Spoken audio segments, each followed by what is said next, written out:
Hi, and happy holidays. Welcome to ConTinual. I'm going to be your host this evening, Jim Nettles, and we're going to be talking about holidays in science fiction and fantasy. We're going to be looking at some of our own favorite holidays, and we're going to be talking about those things that influence us in fiction and the things that we've had fun with.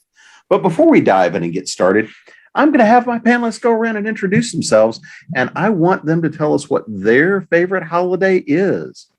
So to get started, we're going to go with Lola.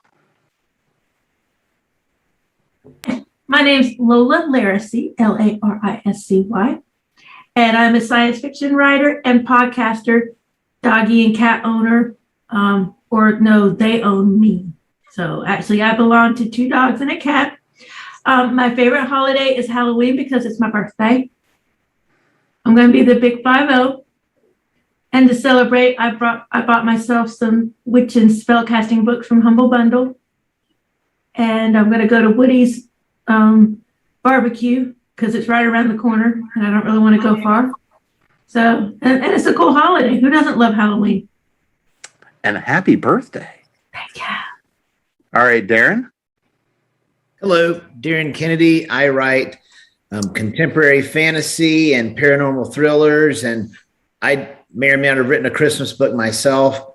And we're going to be talking about holidays tonight. And I'll start thinking about my favorite fake holidays.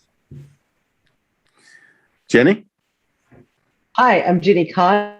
I write the Alien Catherine Kitty Cat series for dog books. I write under a wide variety of pen names and in all lengths and genres. And my favorite holiday is Thanksgiving because that's the day my grandmother died, and I loved her very much. But she was a celebrate the life, don't mourn the death person. So every Thanksgiving, I like to do a very big feast in her honor. Nancy? I'm Nancy Northcott. I write historical fantasy, several different types of romance, and with Jeannie Adams, science fiction mystery adventure on Outcast Station. And my favorite holiday is Christmas, but it's only the part of Christmas that starts in December. I'm not interested in having Christmas in November.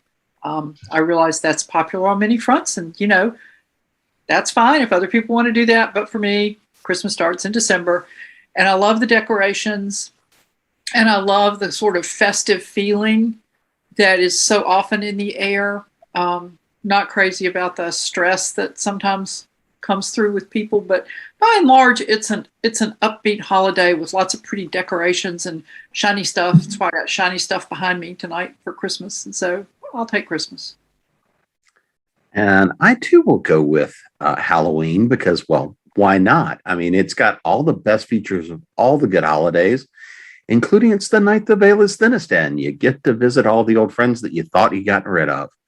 So anyway, tonight, though, we're talking about fictional holidays from fiction and whatnot. And I want to talk a little bit about ones that might have been really fun and influential for you. But before we get too far down this, I'm going to go with the one that got me in trouble last year. And this is one that is a personal favorite that I feel sure everyone here remembers extraordinarily well. And this is, of course, Life Day from Star Wars and sitting through the grand holiday special. So before we start going too far down the path, last year for Life Day, because my wife did not believe me that there had been a Star Wars holiday special back in the 70s that has since been disavowed, I made her watch it. And she is now thoroughly traumatized. So I know everyone here has seen the holiday special, and I believe all I of you have probably. not. No. Oh. I have avoided it like the plague. Nothing can make me watch it. So I think we're going to have to come up with that. So, Darin, what is your fond memory of the Life Day holiday special? Well, all those memes where you see that 3 of the Golden Girls have already passed, and now Rose, Betty White, is the only one remaining, and the other 3 are the Force ghosts in the background. If you go through the Star Wars Life Day and find out that B. Arthur actually is canon Star Wars totally is, because she's the bartender, then I think that Rose Nyland as Jedi and the three Golden Girls in the backdrop as Jedi ghosts, totally legit canon Star Wars. Come at me about it. I watched that. Wait, now wouldn't Estelle Getty be, what are the little creatures that are in brown robes? And they're like, Jawas. Jawas. yeah, Jawas. wouldn't she be a Jawa? No, that's Yoda's mom. Oh, all right. I can get it. That's cool. Sophia's like, remember that time on Dagobah. Remember to use your force. But that means B. Arthur's his sister. I'm willing to get down this canon pathway. I'm not going to argue it. I watch that. I'll never watch the official. I think Blanche dated Palpatine. I think Blanche dated Palpatine, and actually Blanche maybe dated everybody. She maybe raised grandma. We don't have proof that's not the case. That's very true. And being Blanche, she would have dated everyone. So Nancy, anyone who wants connected. Well, I have one thought. Hold on. Palpatine was a front, just like Smoke. It was Rose all along. She was the puppet master. All right, you can go on now. So, Nancy, what about you and Life Day as one of our favorite Star Wars holidays? I actually have no memory of Life Day. I remember watching the long ago, now disavowed Star Wars Holiday Special. My only memory of it is secondhand because Mark Hamill disavows it on Twitter every time it comes up. So I really don't remember anything about it. So I got nothing. Sorry. All I'm going to see everybody is YouTube. Go hit the YouTube. It's worth it. And take alcohol. So as we start making our way around the room to start looking at some of our more favorite holidays from science fiction, fantasy, fiction in general, or even, maybe some of the things that you might have worked into some of your own work. Let's kind of go around and see what your favorites are. So Jenny, I'm going to start with you for that one. Thank you, because I found one. It's really hard. On fictional, it would be Hogswatch, with the Hogfather coming out from Discworld, and it's very Discworld in itself is the real world but tilted, and Hogswatch is definitely very tilted. But I like the idea of the Hogfather, even though I think he's kind of creepy. All of the Discworld holidays are actually kind of creepy because they kind of turn.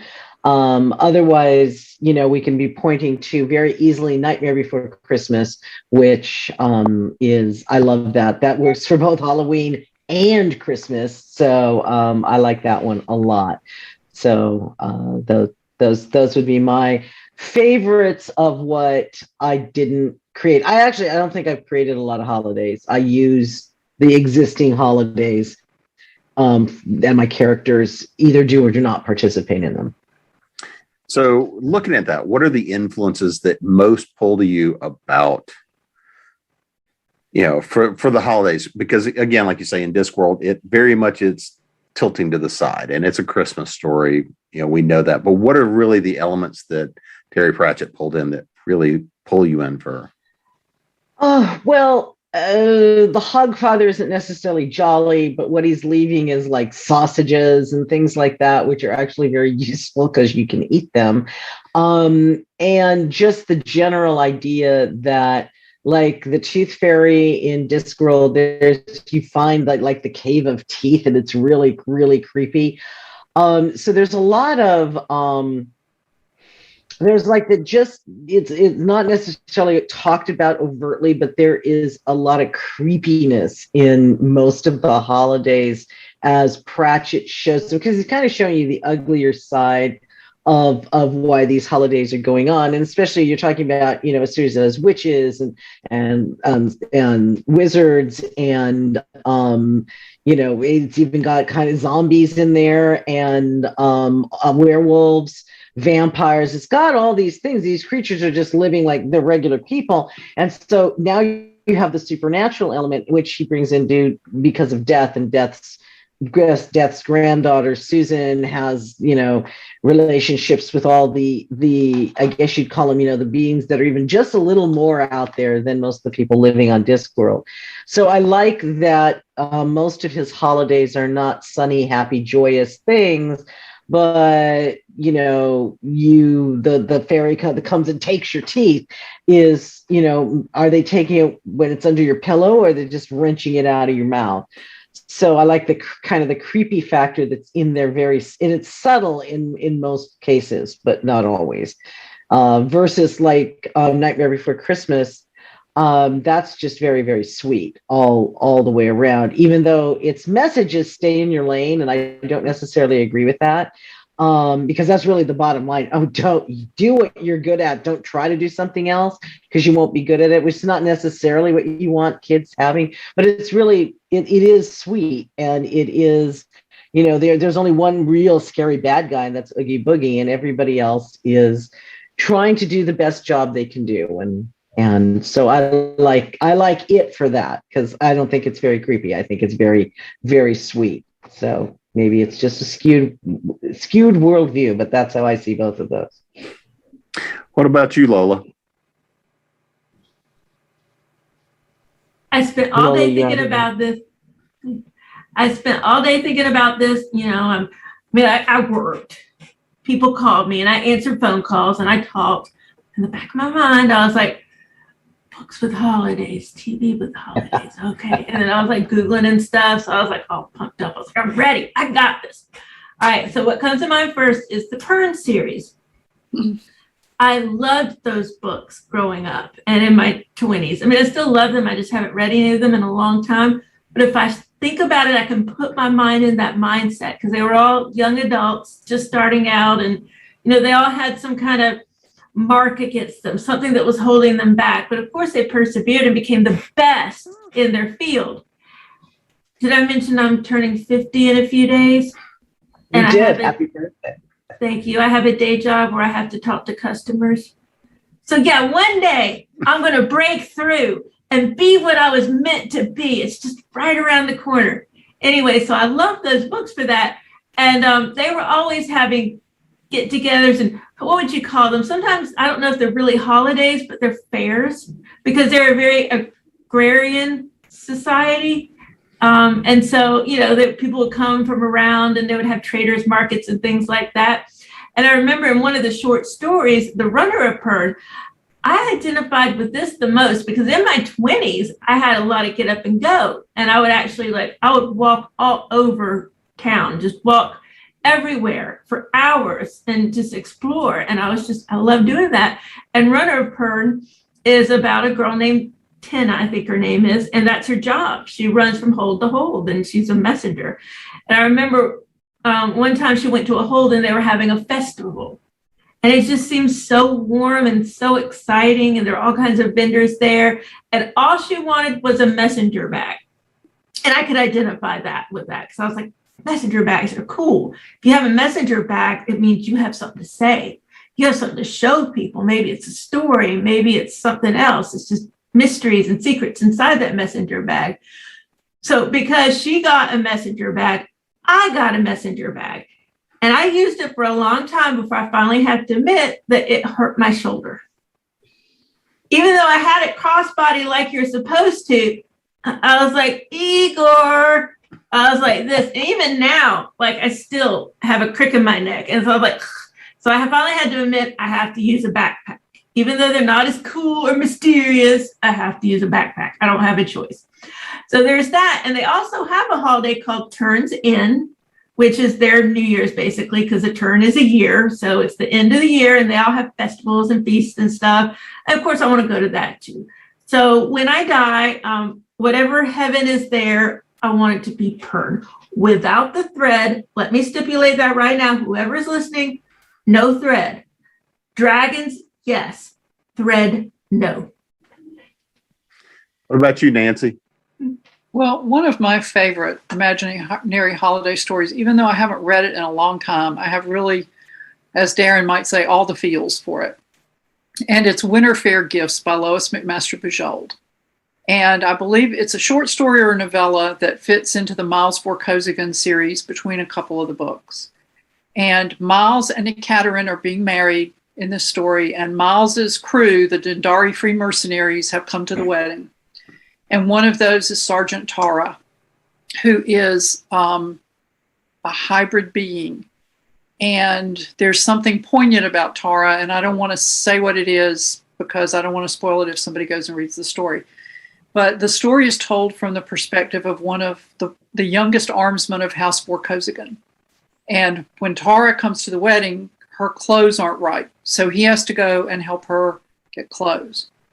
And it's a nice, with the background of these wedding preparations in this ice-covered garden on Barire, it's a nice story about two people connecting around this holiday. And yet there's kind of a sad note running through it. But overall, it's a really happy and upbeat story. And so I think about that when I think of imaginary holidays. That's one of the first that comes to mind. And I'm going to have to go back and read that story because I had kind of forgotten about it till we were getting ready for this panel. And I thought, well, of course, that Winter Fair gifts, it's got everything. And then, of course, all of us who've read Lord of the Rings have heard of Durin's Day, which is when the door to the kingdom under the mountain becomes visible on Durin's Day, or when you say the right thing. So those would be my two for now. What about you, Darin? So I don't know if Shirley Jackson's The Lottery counts as an imaginary holiday, but I would say that one is at the very least memorable, as we all read that in middle school or high school, and none of us have ever forgotten that story ever. I think my favorite imaginary holiday is Festivus from Seinfeld. Yeah. For the rest of us. Yeah. Festivus for the rest of us. But it's a lot of people remember that, but I always remember there is a whole lot to it. There is the feats of strength. And I just find that his father just waxes so poetic when he comes up with this, because it's all the stuff that matters to him. There are the feats of strength. Then there are the airing of grievances, because man, he likes to complain. He wants to be big and bad, and he likes to complain. So when he creates a holiday, he makes the things that he wants, and I find it fascinating. But kind of like what we were saying about Hogfather, I think we all air our grievances at Christmas anyway. So there's a little bit of the dark side of what already is coming through. And then before I forget, to sort of turn this on its head, one of my favorite things, I had to look it up because I wanted to make sure I said it right, is in one of the Christmas episodes of Doctor Who, they end up on a interstellar version of the Titanic, and they are going to come to Earth at Christmas time. And the guy that's running it is Mr. Copper. And he says, "I shall be taking you to old London town in the country of UK, ruled over by good King Wenceslas. Now human beings worship the great god Santa, a creature with fearsome claws, and his wife Mary. And every Christmas Eve, the people of the UK go to war with the country of Turkey. Then they eat the turkey people for Christmas dinner, the savages." And as you're listening to this guy read this off, David Tennant is like, with each sentence, getting a little bit more gobsmacked until he gets to the end. And he's like, what? And so I think it's funny to hear a writer come up with how other people would like watch our broadcasts or observe us and think about our actual holidays. So those are my thoughts on the subject. Well, and that kind of goes to where I wanted to hit next, which is, when we look at fiction, when we look at the stories that we tell, and when we look at the holidays that are made up in these stories, they have a lot of influence based on, our world. I mean, because it gives us a way to relate. Holidays are one of those times where it brings friends and family together. It's one of those things that unifies cultures. It's one of those things that gives us meaning and unity as people. And so I think seeing these kinds of things in fiction helps us to relate to those worlds and relate to those characters. And so if I also look, I really like the ones that take it and turn it on its head, much like we were talking about with Discworld and whatnot. I'm a huge fan of Futurama. And so one of the big holidays there that they celebrate is Freedom Day, which is basically do what you want, damn the consequences. It's really this idea of the purge before there was the purge. I really blame Futurama for the purge.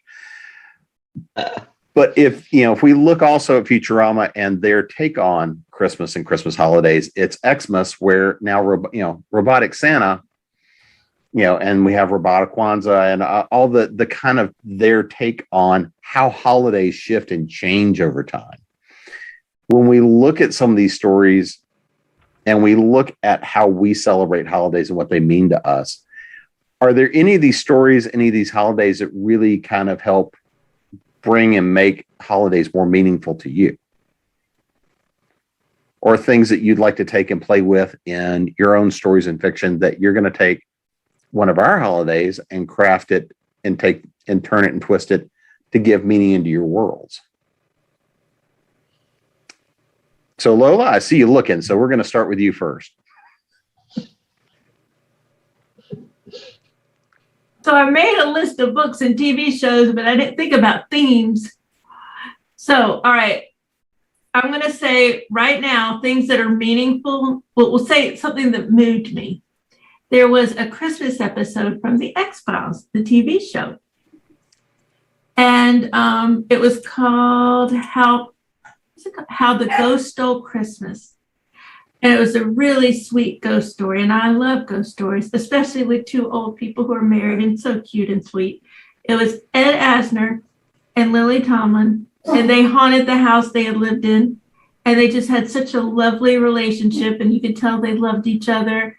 And it was so cute. And of course, Scully didn't see them. I don't remember if Mulder saw them. I don't think anyone saw them. So we were watching their story. It was just this cute little ghost story that could have been in any show. It didn't even have to be in the X-Files.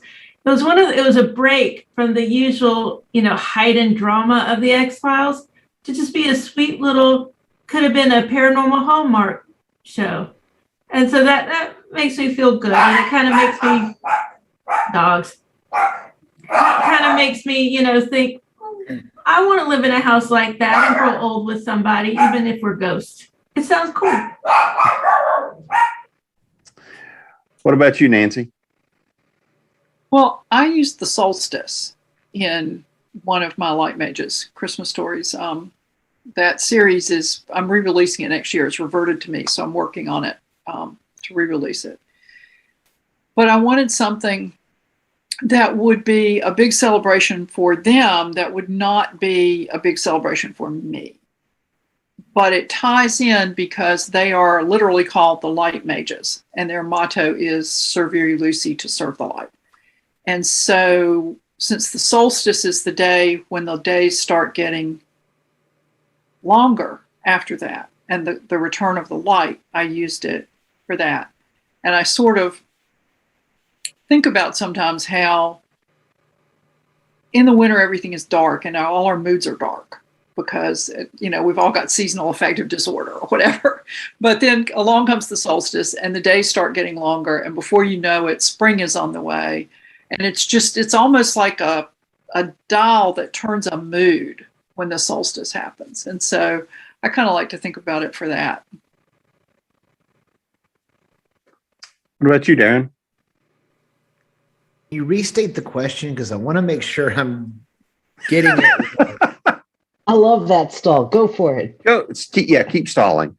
So, in terms of our fictional holidays, is there something, or even since you wrote about A Christmas Carol and you have the Carol story, what are kind of the real elements of holidays and story that I think speak to you and call to you and create part of that relationship for characters and for story and for your world? The reason I actually asked you to repeat the question is because when you asked it the first time, I had a thought about it, and then I had forgotten what it was. And I knew if you said it again, I would get it. I think Charles Dickens is credited a lot with saving Christmas as the big deal that it is. I think between that and The Night Before Christmas, those two stories, or story and poem, I guess, would be, because Christmas was kind of a little bit of a humbug, I think, at that time in England, if I understand right. And by having this huge thing where it becomes such a big deal and such a redemptive story, I think that is probably one of the bigger things that's actually made our Christmas become what it has become today. Especially when you're taking there's a lot of elements from Christmas that predate Christianity. There's a lot of elements that incorporate Christianity, but to have it all sort of tied together with that story being a big redemptive arc, I think that sort of pulls elements of both to make it pretty cool. And like Jim said, I did incorporate a lot of that into a young adult version of A Christmas Carol, which I wrote a few years back and became available last year. What about you, Jenny? Well, I'm a gigantic Dickens fangirl. So yes, The Man Who Invented Christmas.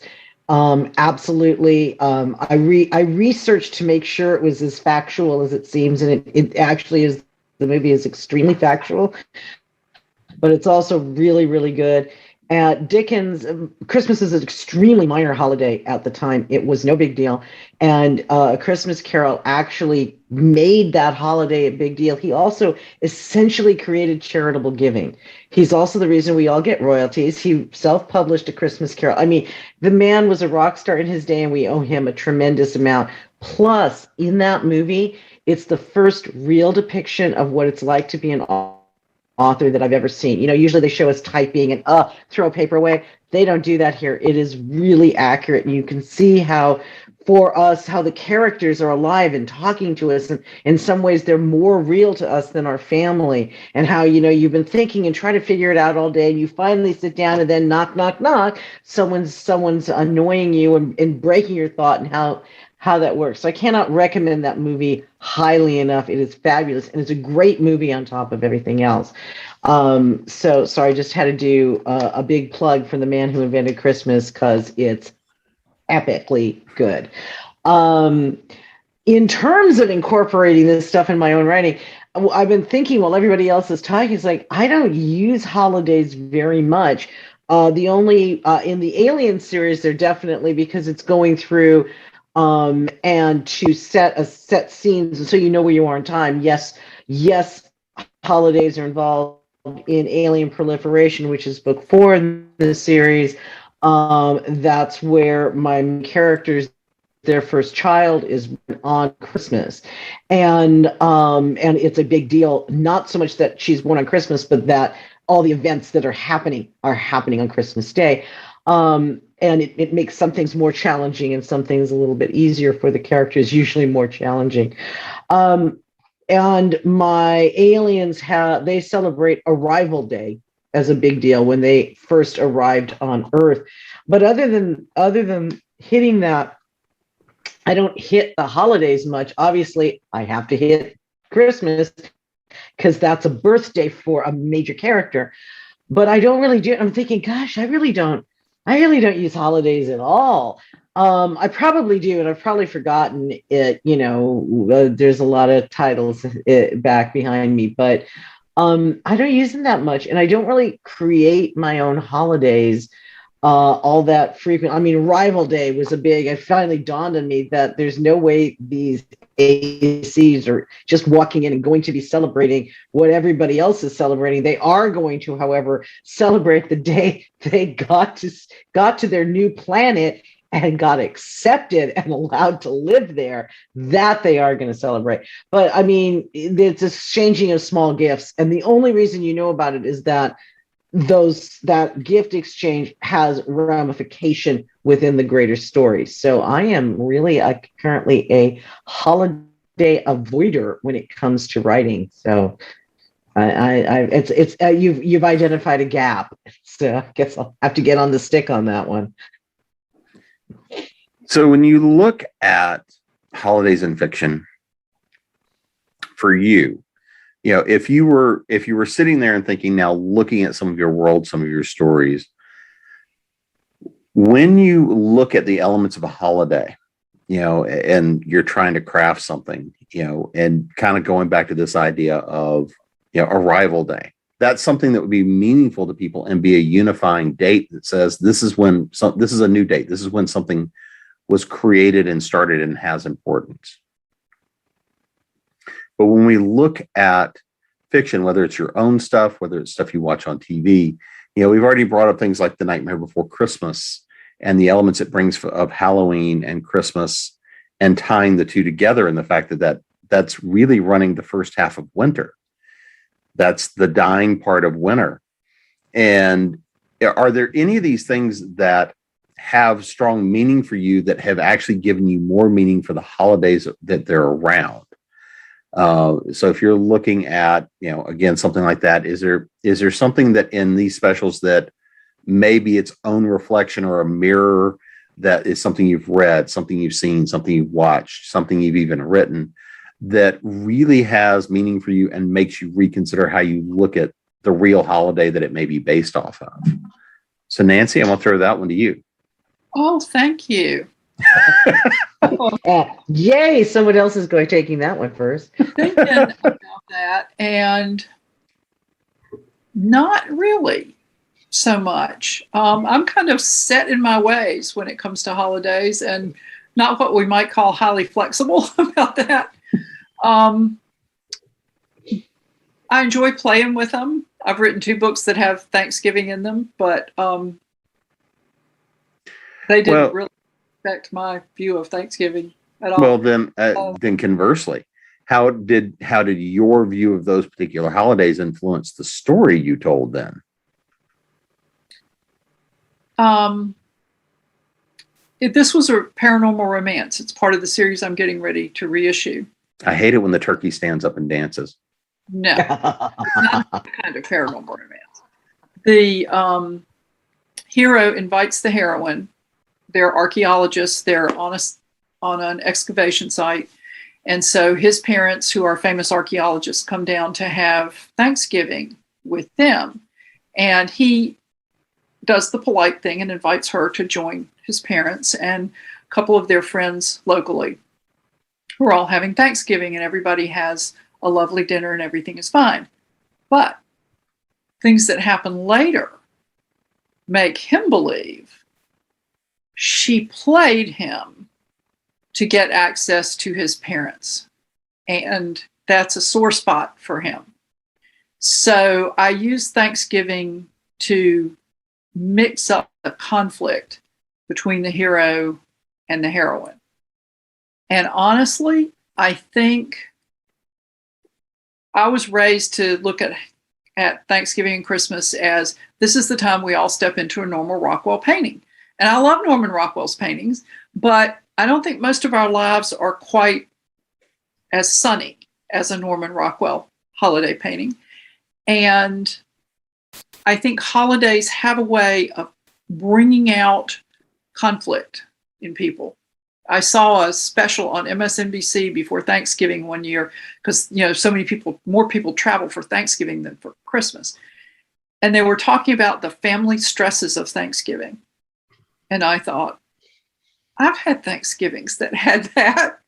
And so this really has very little to do with what you asked. It's just my thoughts on Thanksgiving and the holiday. So I'm going to let somebody else have a turn now. Oh, well, that's kind of the way holiday conversations go, right? So Darin, you're up next.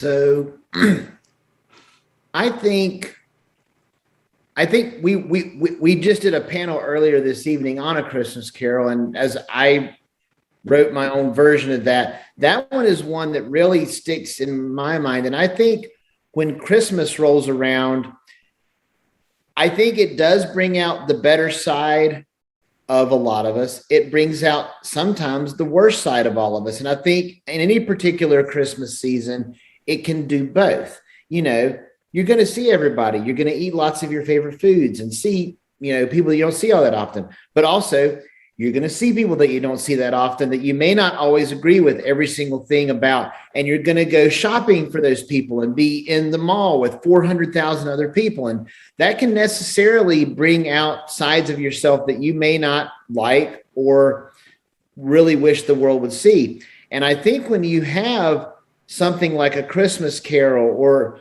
The Grinch, you know, I think that you can look at that and say, that is sort of a little bit of an object lesson when the holiday rolls around, to let your better side show, or let your better side shine.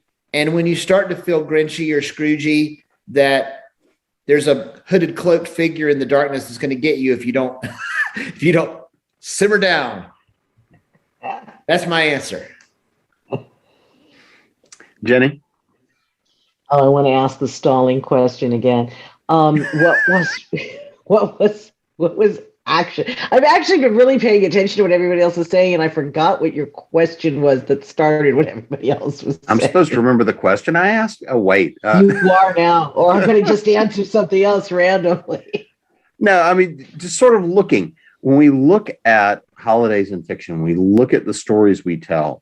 You know, are there any of the stories that we've seen or represented in fiction or stuff you've written that really influences or changes the way you look at holidays or makes them more meaningful to you? Or is there something you've done that ties to a holiday that, you know, some part of you made your way into the story to make you, look at it a little differently? Gotcha. Okay. An only child, and I grew up in a very small family. So all the holiday depictions of big families were something that just was like, I was always on the outside looking in on that. And then I married into a very big family. Yeah. And the reality is that there's, it's bigger, the more people, the more chaotic. And but I like the chaos at Thanksgiving, and I hate it at Christmas. I don't like the way I grew up. One person had a present and you unwrapped it and you showed it to everybody and you thanked the person who gave it to you, and then the next person, not the mad, here's 50,000 presents, everybody open them at once because no one wants to wait. But the big bustle of Thanksgiving finally made making a frickin' turkey worthwhile. So I love doing Thanksgiving. And, like I said before, my grandmother, who I adored, did die on Thanksgiving. And like I said, so every Thanksgiving is something that I wanted to be big and fun and happy. And I want my place to be a place that people can come where no one is going to ask them why they aren't married yet.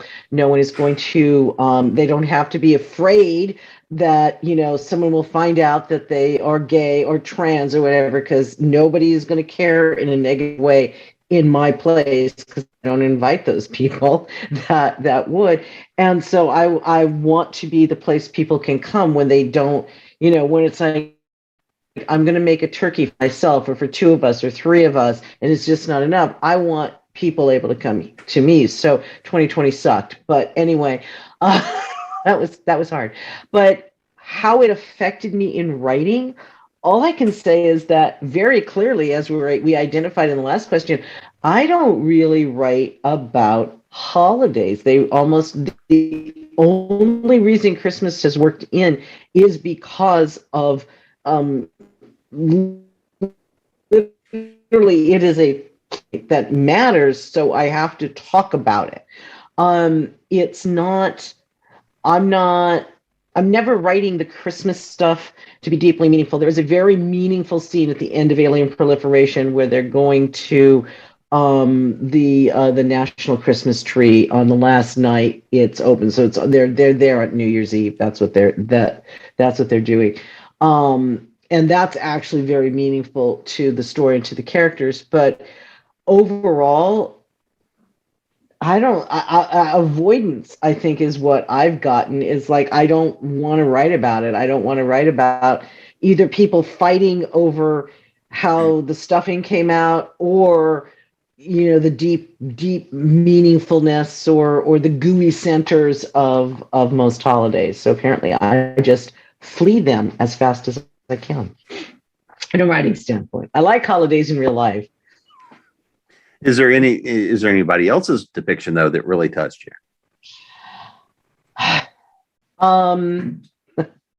I really like the Psych Christmas episodes. I'm not gonna lie.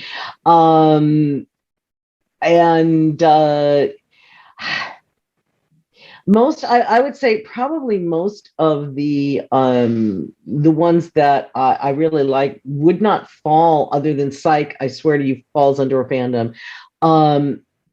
They aren't anything in science fiction or fantasy that works for me, other than, like I said, I love Pratchett stuff, but I didn't necessarily want to celebrate, Hogs Watch. I enjoy reading about it, but I don't necessarily want to celebrate those holidays. I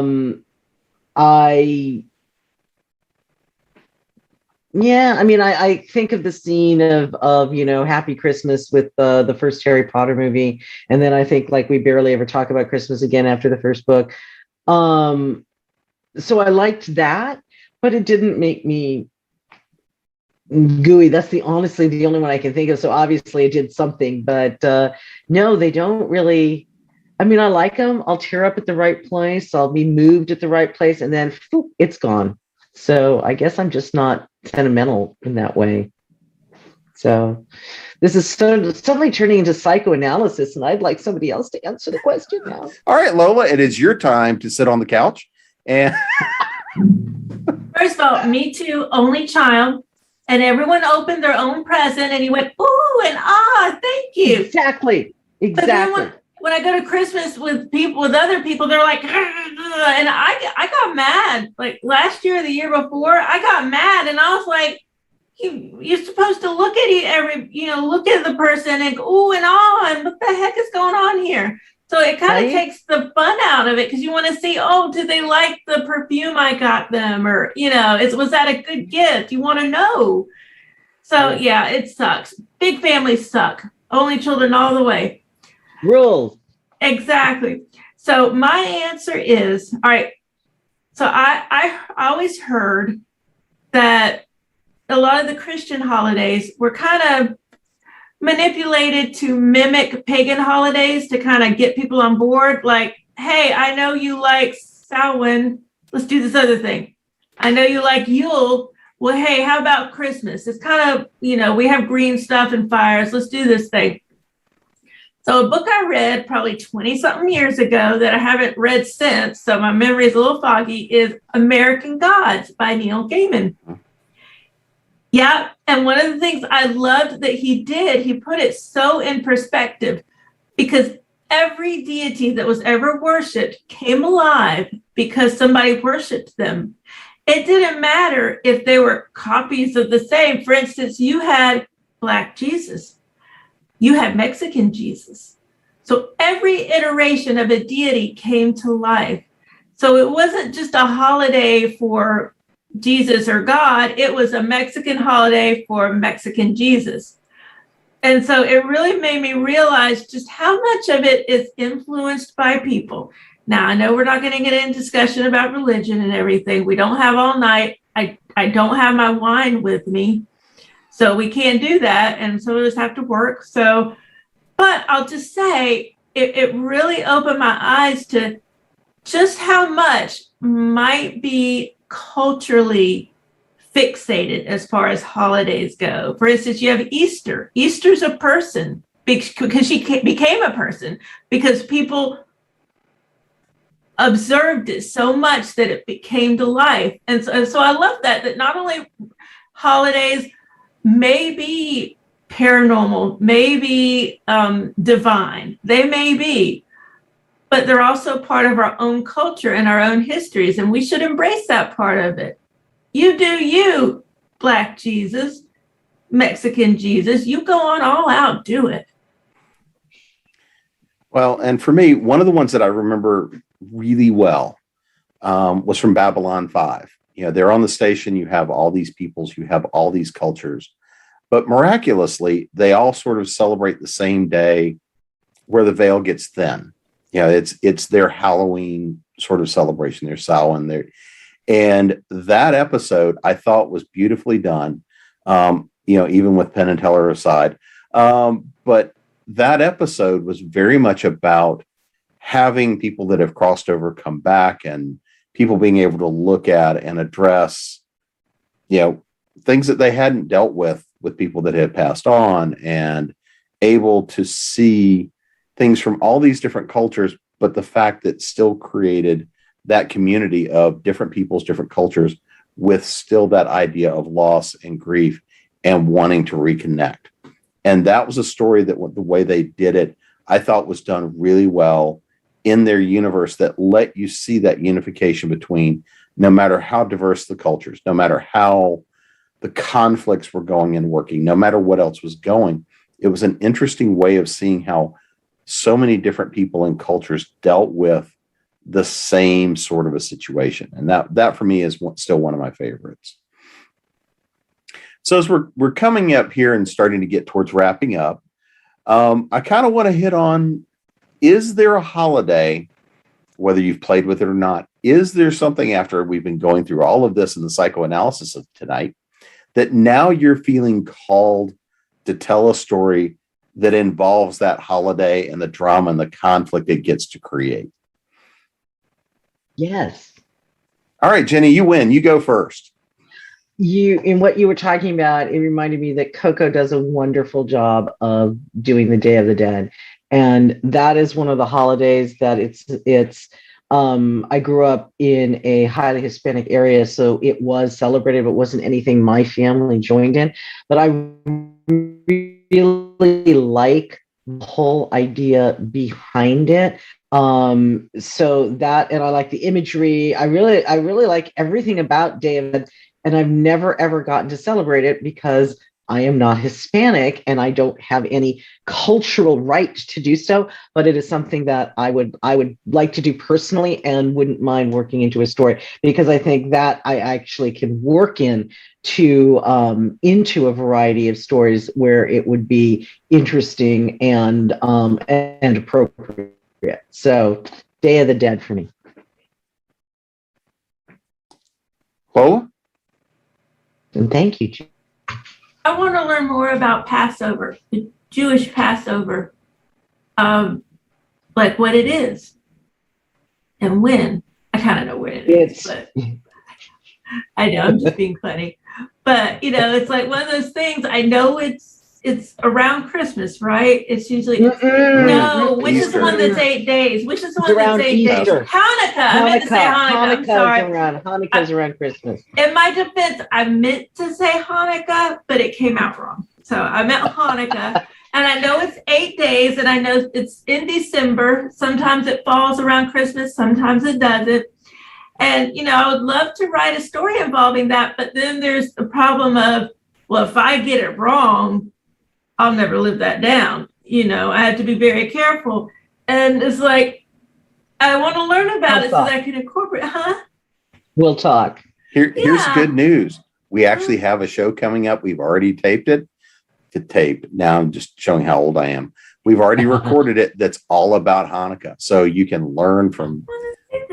And see, I would love to incorporate that maybe with a character. I don't think I would try to do a whole book or story about, the Jewish tradition, because I would screw it up and I would look so much like a Gentile that I would be just glowing with Gentileness, gentility, I don't know. So, but maybe just incorporate a character and put something in there. I would like to do that. Nancy? Well, actually, I've just been thinking about that while we've been sitting here. And I've never actually written a story with the summer solstice, only the winter solstice. Because I've done Christmas. I don't want to do Easter because it's just too religious a holiday for me. And I just prefer to stay away from that kind of story. But the solstice could be fun. And I was just sitting here trying to think of what other days there are. I've written a St. Patrick's Day story. Yeah, and then we did last year's Canham Castle collection was on Trick or Treat at Canham Castle, and the stories ended approximately on Bonfire Night or Guy Fawkes Day, which celebrates the failure of Guy Fawkes to blow up the Houses of Parliament with a bunch of gunpowder in the cellar. So we kind of all had fun. But see, now I've done that. So I don't know. So I probably the summer solstice. Darin? So I've already written a short story that took place on the winter solstice, and I wrote Carol, which is an entire book revolving around Christmas. I don't know if I've ever done one with Halloween. I think that would be fun. That one tickles my brain as well, but I would have to really have a big epiphany about what that story would be about before I would probably entertain doing a very holiday centric story again, because I've already kind of spent a year of my life doing that. I've hit on Valentine's Day with a very drunk Cupid, and mom had to come down and smack him or remind him to do his job. St. Patrick's Day, we won't talk about how green and alcoholic that one was. Not everything I write involves alcohol, believe it or not. I've done Halloween. I've done a number of the other sort of things. But I'm going to throw out there one last little question. Outside of all the rest of these, is there a fandom holiday that's been created that really speaks to you? I mean, obviously, I'm going to take off the table May the 4th, because May the 4th be with you always. So is there a fandom holiday for your series or anything else like that that's been pulled out that really kind of calls, and you have to make sure you recognize it every year? And I can see Nancy going, but it's still for, Free Comic Book Day. Well, it used to be Free Comic Book Day, May the 4th, but not anymore.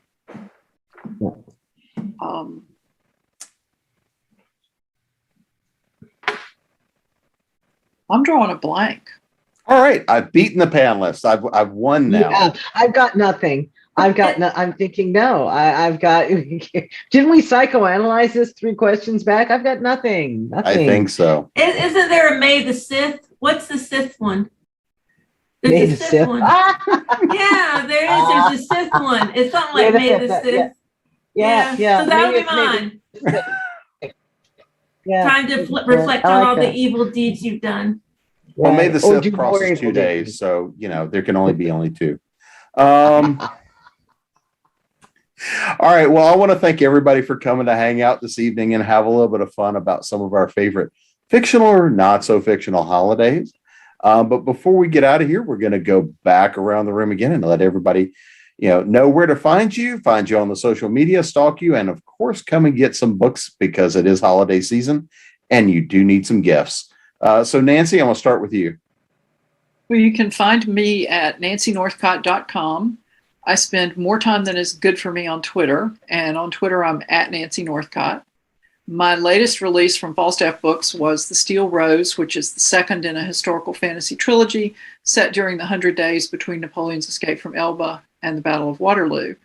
I have a Christmas romance, romantic suspense in Christmas at Caneham Castle, and I have Scorpions for Christmas, which is a murder mystery involving scorpioid people who who are not keen on humans, but have some resources we need, in Christmas on Outcast Station, and a couple of paranormal romance stories.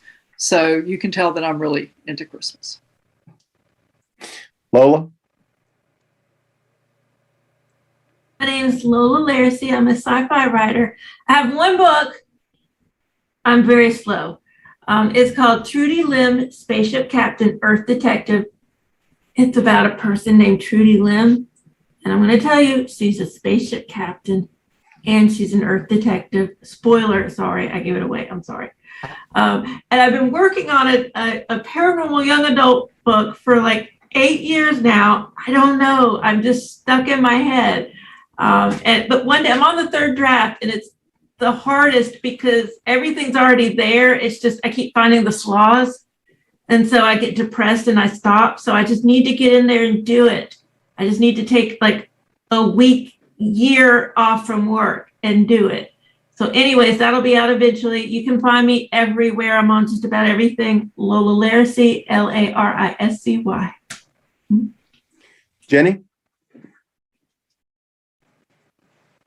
Was that Ginny? Yeah, that was Jenny. Oh, I'm sorry. That was as Denny. I heard it as Denny, and I'm like, who's Denny? And when That's did they Crane. join the wrong call? one. Wrong one. You can find me at GiniKoch.com. I'm on Facebook far more than I should be, but all the time. I'm also on Twitter at Gini Koch with no space. I'm on Pinterest. And please remember that books wrap so easily. They are the perfect gift. And I feel sure you can get signed copies. So inundate Jenny with offers. Yeah. She'll send you signed copies. I will. And Darin. So I'm Darin Kennedy. I'm at darinkennedy.com. All of these books are available. King's Crisis will hopefully come out early next year. But for a holiday, I would recommend Carol, which is my young adult version of A Christmas Carol. And be a great holiday read. And you can also get in touch with me for signed copies. I sent a bunch out last Christmas. And I have had the great pleasure of being your host, Jim Nettles. So all I'm going to say is happy Krampus as I put it on backwards. I am wearing the Krampus shirt.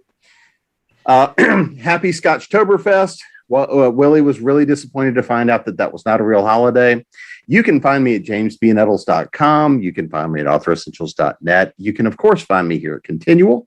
I do show up on Facebook, the Hive of Scum and Villainy that is Twitter, Instagram, and a few other places as well. So thanks for coming and hanging out with us for a little bit of holiday ridiculousness, and we will see you again next time.